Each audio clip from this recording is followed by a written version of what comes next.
Selamat malam Bapak Ibu Saudara-saudari yang terkasih. Sebelum tidur malam ini, saya Ibet Bingarsih akan berbagi renungan dari Pendeta Dr. Erastus Sabdono yang kali ini berjudul Liturgi Belum Mewakili Ibadah. Pada akhirnya, kita dapat melihat bahwa doa Bapa Kami sebenarnya pola hidup dari orang-orang yang dikembalikan ke rancangan semula.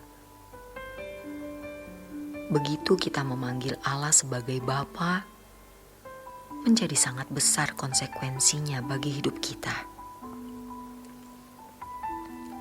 Kita sudah tidak bisa lagi hidup sama seperti mereka yang tidak berstatus anak bagi Allah sebagai Bapa.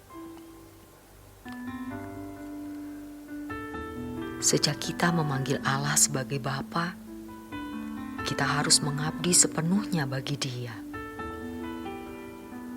Dalam Roma 12 ayat 1 dan 2 dijelaskan pengertian ibadah yang sejati, yaitu mempersembahkan segenap hidup dan mengalami pembaharuan pikiran atau sikap batin. Kita harus mengembangkan semua potensi yang ada pada kita untuk kepentingan kerajaan Allah atau untuk kesenangan Allah. Kita harus memandang hal ini sebagai kehormatan. Kalau kita diperkenan menjadi anak Allah, kita harus memandang ini sebagai kehormatan.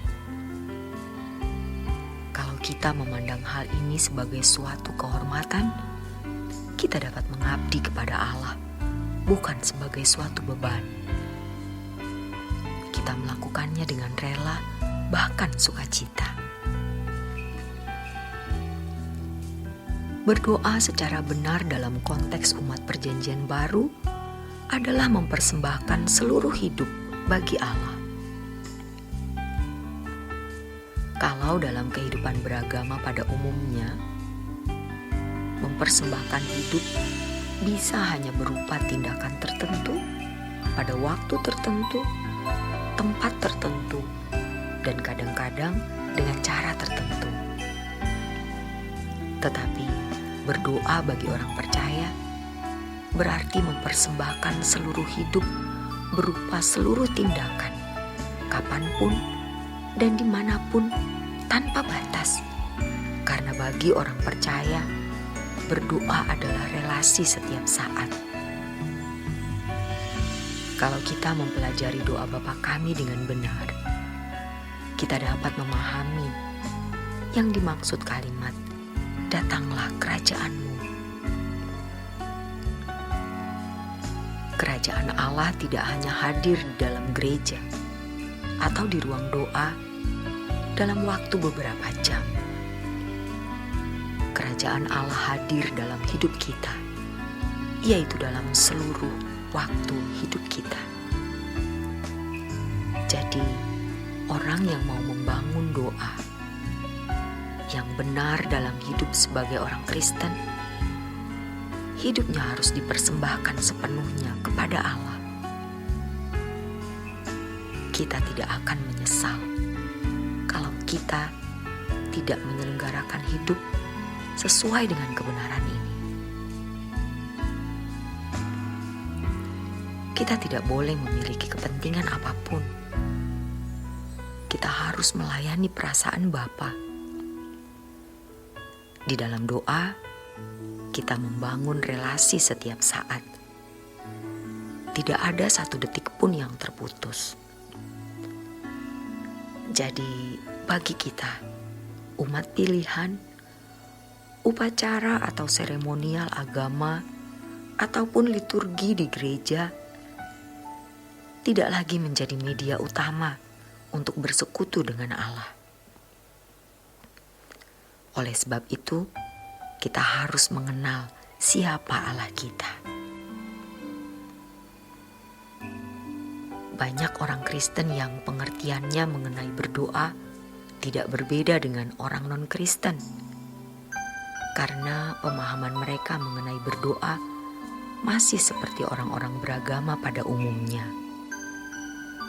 Seperti misalnya orang Yahudi yang sengaja berdoa di tempat terbuka dan menyerukan suara yang keras. Allah yang agung dan cerdas bukan Allah yang bisa disuap dengan seremonial semacam itu. Allah yang benar memperhatikan batin, dan batin pasti terekspresi dalam perilaku dan perbuatan setiap hari. Karena tidak mengenal Allah yang benar, kehidupan doa orang beragama tidak sesuai dengan kehendak Allah yang benar. Dan hal ini sangat mempengaruhi keseluruhan hidup orang tersebut. Banyak kalangan komunitas Kristen masih terkungkung dengan ibadah seremonial seperti agama-agama samawi lain.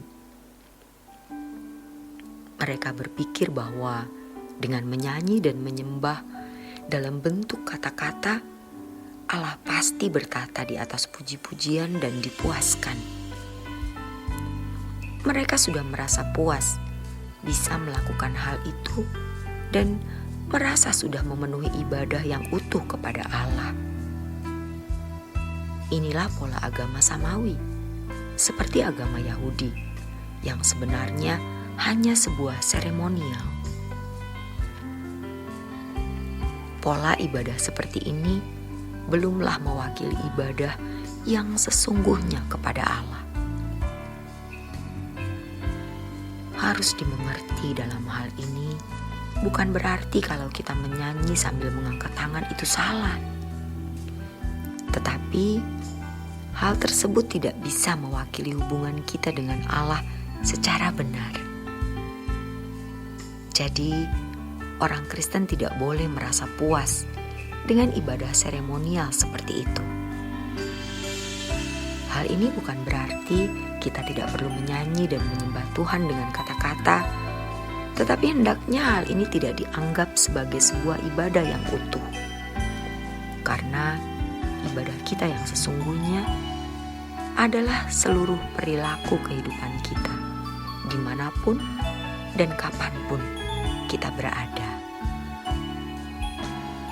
Jadi, ritual agama seperti yang dikenal agama-agama di dunia, dalam konteks ini agama Yahudi, di mana ritual agama diselenggarakan guna menjalin hubungan dengan Allah, tidak mendapat tempat lagi dalam kekristenan. Selama ini kita mewarisi budaya gereja. Gereja aliran karismatik Pentakosta memiliki tata cara ibadah di gereja yang tidak tertulis di dalam liturgi dan lebih spontan. Tetapi biasanya memiliki alur yang serupa, yaitu lagu irama lambat, doa, lagu irama cepat, lalu dilanjutkan dengan lagu irama lambat untuk mengantar firman Tuhan, dan seterusnya. Kalau di gereja-gereja lain terdapat fotum, pengakuan dosa, pengucapan bersaut-sautan dalam membaca ayat Alkitab, mengucapkan doa Bapa Kami, pemberitaan firman Tuhan, dan seterusnya. Liturgi seperti ini tidak boleh dianggap sebagai ibadah yang utuh kepada Allah. Karenanya, jangan merasa sudah beribadah karena sudah mengikuti liturgi di gereja. Yang penting adalah kehidupan setiap hari yang bersekutu dengan Allah. Ibadah kita yang sesungguhnya adalah seluruh perilaku kehidupan kita dimanapun dan kapanpun kita berada. Demikianlah renungan malam kali ini. Kiranya renungan ini memberi pencerahan bagi kita semua. Selamat beristirahat dalam berkat Tuhan.